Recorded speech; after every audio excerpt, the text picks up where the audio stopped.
You know, we hear all the time about stories where kids are witnesses, and it's hard in some ways to have a child witness and to distinguish if what they're saying is actual truth.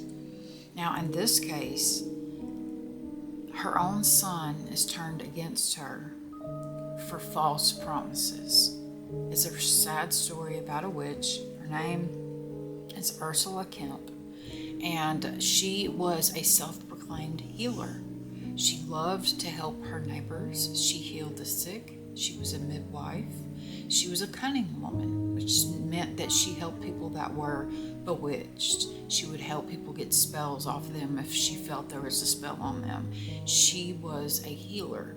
But what happens when everybody around you starts to die or starts to get sick? Then they start to look at the healer as maybe somebody that is trying to hurt them. What do you do in that situation? What do you do when your own child is turned against you in the court of law for false promises? Well, let's go ahead and get into it. My name is Brandy, by the way. I bring this dark, strange, weird history every week. While I do that, I put makeup on my face, and I also list that down below. So just in case you would like to try it, this is what I love to do. It is so much fun. So let's go on ahead and get this party started. So Ursula Kemp was born in St Osyth. St Osyth in England. Okay, she was born in 1525. So we are way back in the day. Like I say, she was a cunning woman, and these are the type of people that fought against witchcraft and things like that. They were what you would say light workers, but they were also healers. They knew like tinctures and salves and stuff like that to help people. And you know, it was helpful folk magic is basically what it was. It wasn't anything bad. She thwarted witchcraft. She made sure that nobody would bring witchcraft around her neighbors, you know, and she was known for this. Now, she was lower class, okay? Lower class, midwife, so that already kind of puts a mark on her back because she's a midwife, right? And she's lower class, so that's kind of another mark on her. And she has an illegitimate child named Thomas, okay? And so that's kind of another little notch on the old witch's belt on whether or not these people are actually, you know, witches or not. But she hits all the boxes, right? And so, but for a while in her town, people went to her whenever they were sick. That's what they did. But then, once her neighbors, things start happening. And we're going to get into it, but first, like I say, even though she was never seen as a threat during her whole time of being a healer, like I say, a bunch of death started to happen around Ursula. A lot of people, her neighbors and things like that, they were getting sick, okay? And for some reason, they have to have a scapegoat, don't they? Oh yes, we've talked about this before. They have to have a scapegoat. They have to have somebody to blame, you know? And they see Ursula and they're like, well, she's not sick. You know, she's perfectly fine. And she said that she was going to help heal us. And now we're sick again and all of this, you know? And so, of course, what happens? They start to blame Ursula, and the healer now becomes a witch to them. You know, all these terrible stories start going around about Ursula that are not true. So Ursula had this neighbor named Grace, okay? And Grace asked for her help in helping to heal her son. Her son had some kind of ailment, something was happening, she wasn't sure what, but she asked for Ursula's help in the matter. And so she's like, yeah, I'll come over there and I'll help, you know, not a problem. And so after a few days, the kid starts to recover, okay? And everything seems to be fine. Well, somehow, this woman and Ursula end up getting in an argument over Grace's newborn baby, basically. She wants to be the nursemaid for this baby. Grace is like, no, you can't, I don't want you to be a nursemaid. No, you're not going to be a nursemaid for my newborn baby. And they fought about this, okay? Now, a few months go by, and the baby falls out of the crib, falls and breaks its neck, and immediately the baby is deceased. I know, it's very, very sad. And so she started to blame Ursula for that. She was like, this is her fault. I know this is. Her son's ailments started coming back. So she was like, I know that this is her fault too, that my son Davy is not having, he is not feeling good, and I know it's her fault. And so they had arguments. Now, for Ursula, she had a history of quarreling with people in the village. And it's a small village. And so, once one person has something set into their mind, normally the rest of the sheep follow, unfortunately, and that's kind of what happened in this. So the two women, like I say, they argued over whether or not the baby should be taken care of. Now the baby has passed away because it fell out of its crib and broke its neck. It's freaking sad. It's so sad. Now Grace had become so lame at one point, she had asked, I don't think she cared at that point, she was in so much pain, she asked Ursula, can you come help? She said, yes, I can come and help heal you for the sum of 12 pence. Not sure how much that is, but hey, for 12 pence. So she did her little rituals and incantations and the folk magic that she used to do. And she asked for her payment because, Grace gets better. Well, Grace says, I don't have your money. I'm too broke to pay you. Sorry, but I can't pay you. And so all of a sudden, Grace starts to feel the pain again. And so she thinks that this is Ursula trying to get back at her for not paying her. When in actuality, this woman was suffering from arthritis. Point blank, period. She was suffering from arthritis. And there's not really much you can do for arthritis, even to this day. And so for somebody to help heal that as a folk healer, it's got that's tough. Now Grace, of course, she's like, I'm blaming this all on Ursula. My son's sickness, my baby's death, my pain, they didn't know it was arthritis then, but my pain, my ailments, And so this got the attention of a investigator guy, a magistrate, if you will, named Darcy. And guess what Darcy was? Darcy was a certified witch hunter. Yes. We all know witch hunters back in the day were like the version of little man syndrome today. It's like, I read a book. I read the Malleus Maleficarium. I know I'm not saying that right, but I try. And so once these men read this book, they were like, oh yeah, now I'm a witch hunter, And so of course Darcy was in on a lot of these, witch hunts, and he would sit in on these trials for these people. So Grace goes to him and tells him, guess what?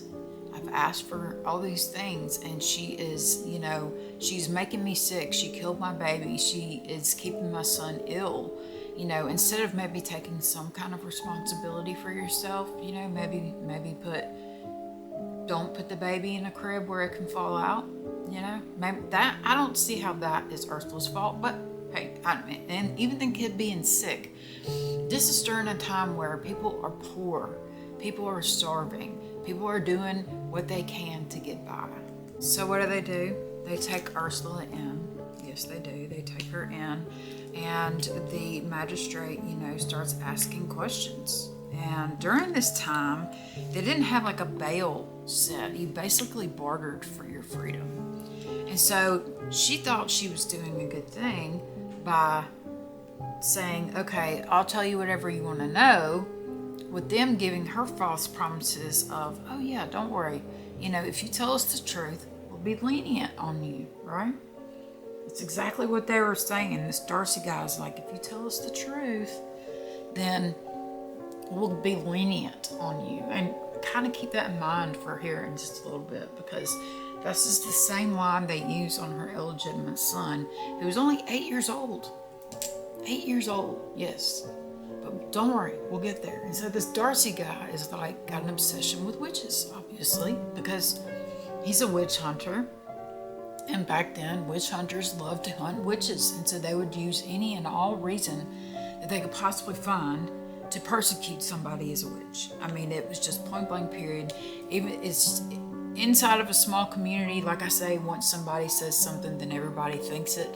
And it's sad, but that's just the way it is. And so our girl ends up going to this place.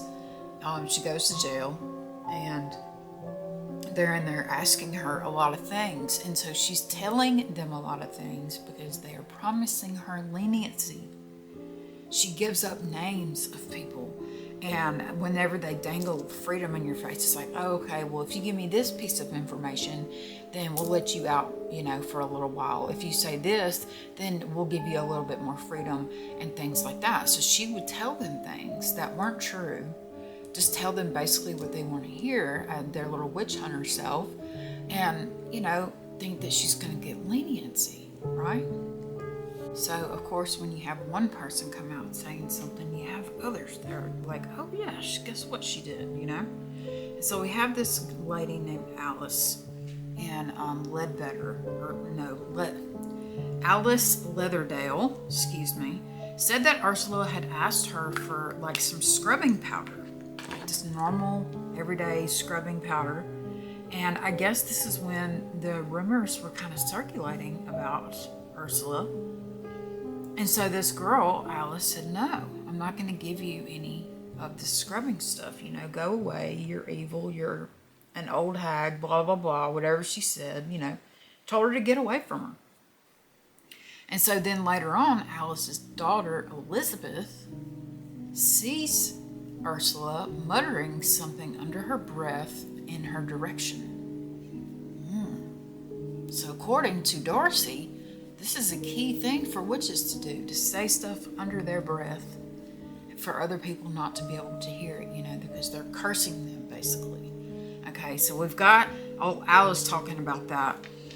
Said that she was a naughty beast, sent her away, And so then Ursula supposedly says something to her daughter Elizabeth under her breath. And then Elizabeth ends up passing away. Yeah, like not too shortly after this. So talk about timing. The timing was terrible. So we now have Alice going around telling everybody that this woman killed her daughter by muttering under her breath. Okay. Yeah, that's what she said. And so we have people that are coming against her. Her neighbors are coming out of their and they are saying bad things about her. But it's not until they get a hold of her son. And she does, like I say, have a son named Thomas. And Thomas was only 8 years old when old Darcy decides to approach him and it's like, hey, why don't you tell me some things about your mom? And I promise you, whatever you say is going to help her case. It's going to help your mom. So we need you to say these things so that I can give her leniency or whatnot. And so the little boy, 8 years old, of course, is going to be like, okay, cool. I can help my mom by saying these things, right? Okay, well, let me tell you what he said. So poor Thomas, he is asked to testify against his mom. And he says a lot of things that, of course, this is exactly what Darcy wants to hear. Okay, so this is what Thomas says. Thomas says this under promise, being promised leniency for his mom, okay? Now, he says that his mom had 4 spirits or familiars, okay? One was a gray cat named Tiffin. One was a white lamb named Tarte, a black toad named Pigeon, and a black cat called Jack. She said that he saw his mom giving the familiars bread, beer, and allowing them to suck the blood from her. And so as we all know, this is a huge thing. This is like checkmark for checkmark in the Malleus Maleficarium of a witch, is if they have familiars. They have these animals that are like their best friends that they supposedly send out into the world to do all these horrible things to people. or whatever. That's what a familiar is. And so now Thomas is talking about how his mom has all these, these familiars around, and she's feeding them with blood.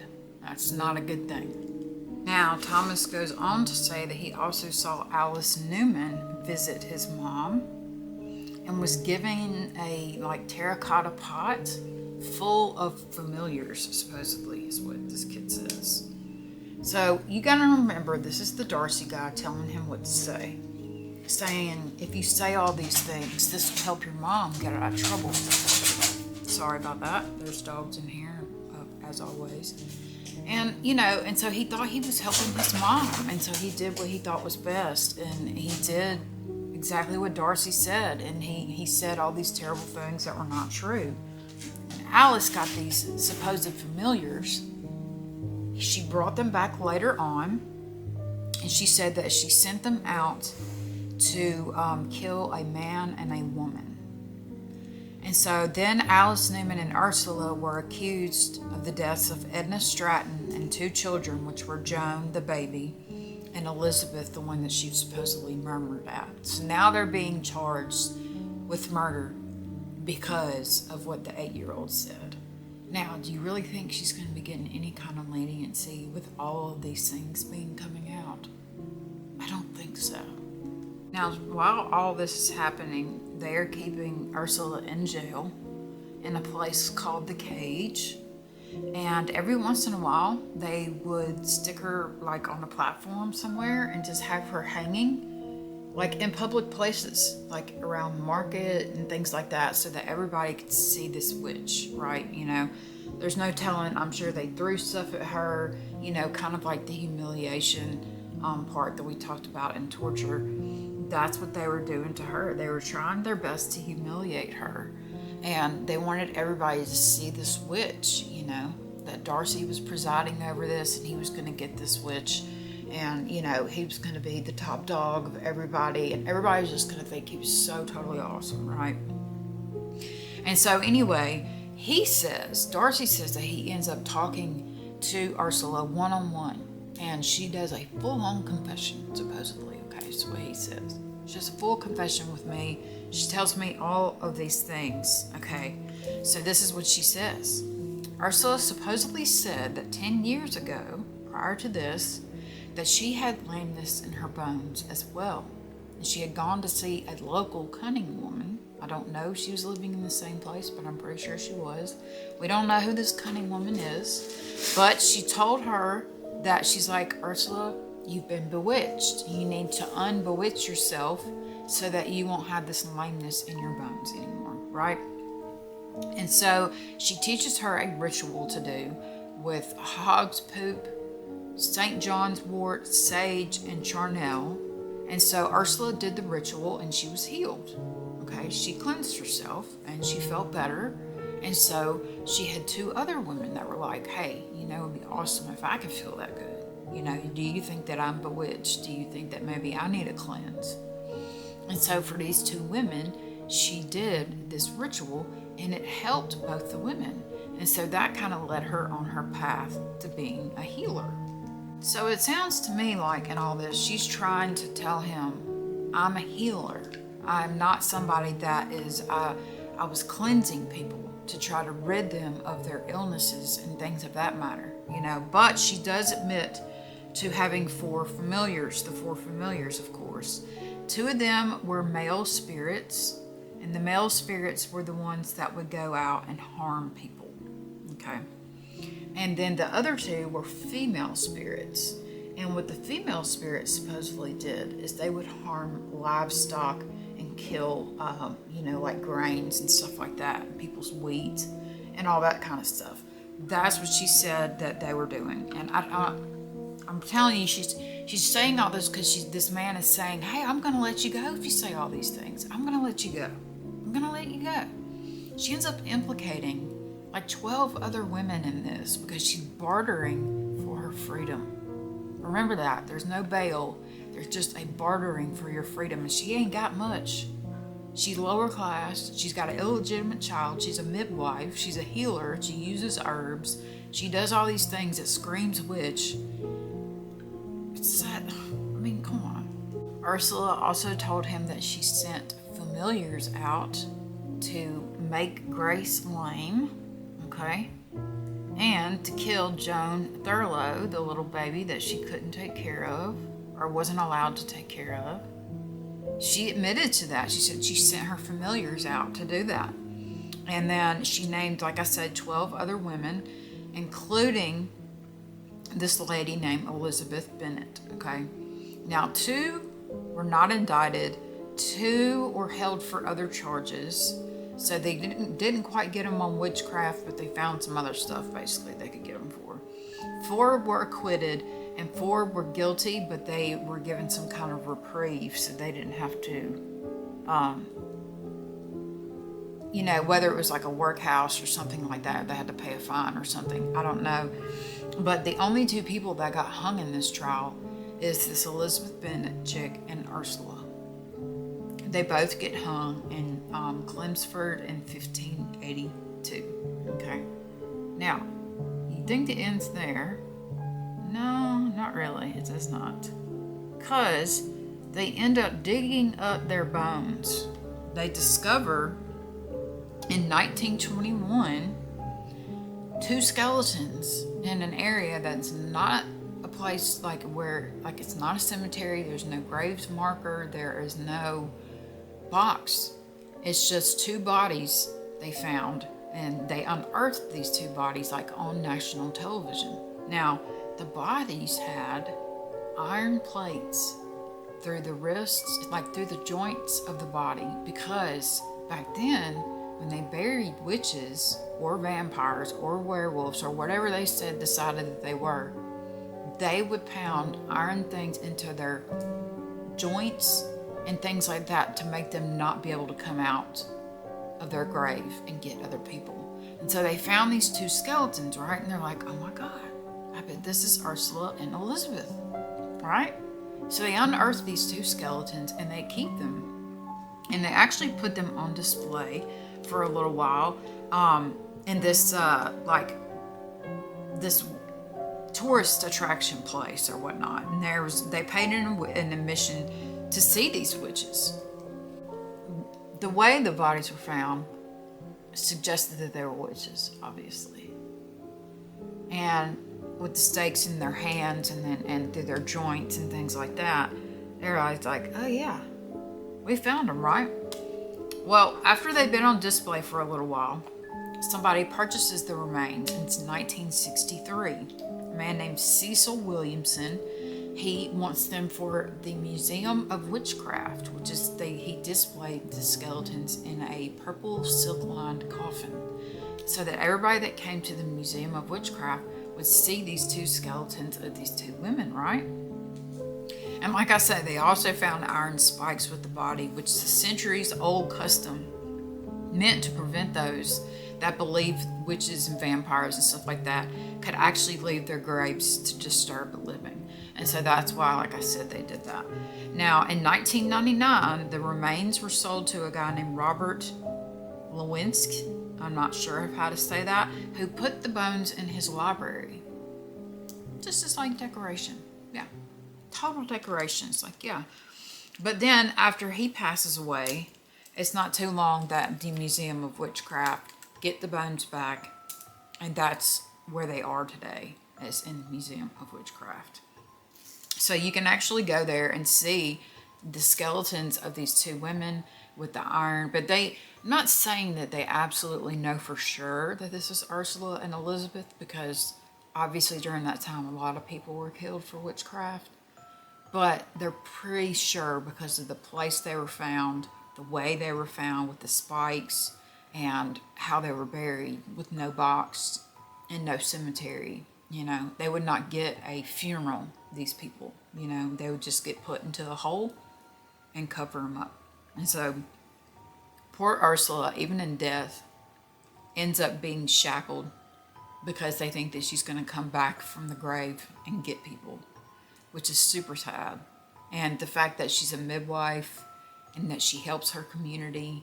She had an illegitimate child. She was lower class, but she was doing good for herself.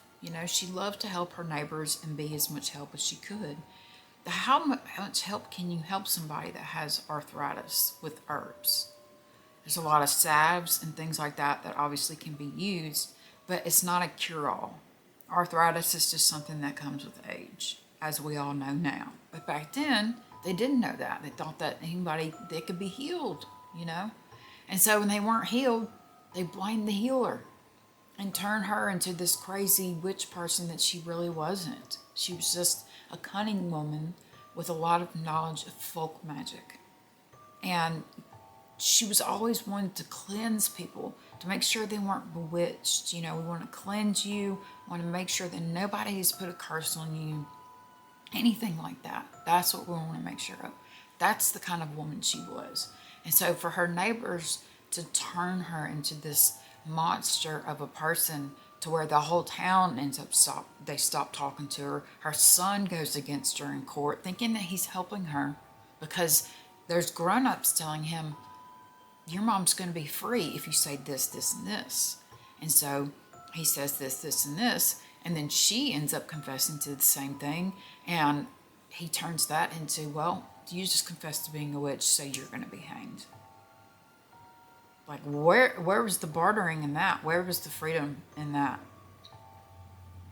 I've never come across a trial where you had to barter your way out of jail. Well, we did have one that got out because she was pretty, which was super weird. But in this instance, you had to barter your way out of jail. There was no payment. There was no way of getting out once you were in there, basically. And for them to even have her like hanging around town, like so people can like make fun of her and humiliate her and things of that nature. I mean, they really went above and beyond with Ursula for this one. They really did. And to promise her son that they would be lenient on his mother, her 8-year-old son, who we don't know what happened to after his mama was hung. We have no idea. But he says all these things in this trial because Darcy, the witch hunter, tells him to. Tells him he'll be lenient on her. But is he? No. Now her bones are supposedly out for show in a museum, and that's totally chill. That's totally cool. We don't really know if it's Ursula, but because of the time and place, hey, it probably is. So, but I thought that was an awesome story. I love doing these witch stories. They're every single one of them is different. This one shocked me with the iron. It's you know, I'd never heard them putting iron nails and stuff through their joints so that they can't come out of the grave, you know, like come back from the dead or whatnot. And so for them in 1921 to find bodies that way, they said that was a normal deal. But it's just sad that they treated her that way even after death. You know, they promised her freedom, freedom, freedom, and then after her death, you know, they stake her body. It's just a terrible thing. Anyway, so that's our story for today, you guys, and I hope that y'all enjoyed it. I really enjoyed researching it, like I always do. So, but if nobody's told you guys today, I love you, and I hope you guys have a great week, and I'll see you soon.